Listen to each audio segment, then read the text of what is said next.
RMN Listen Ring Anodan Basket Edition Basket Edition. Una naman i-turnover, ma'am. Ilailahon sa kanamo si pangalan mo. Ako di ay si Papin Alim, taga Wireless. Usa sa mga pinakasikat, pinakakaraang drama sa DXTC o sa RMN, ma'am, ang handumanan sa usa ka awit. Mungutan ako nimo, unsang orasa natong madungog sa DXTC ang handumanan sa usa ka awit, ma'am?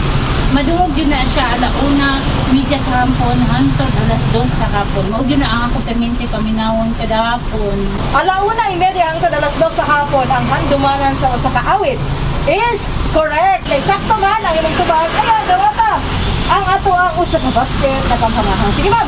Ato ka sa usahan, babe, para makapalo sila ang sa ulod sa atong dalang basket ka.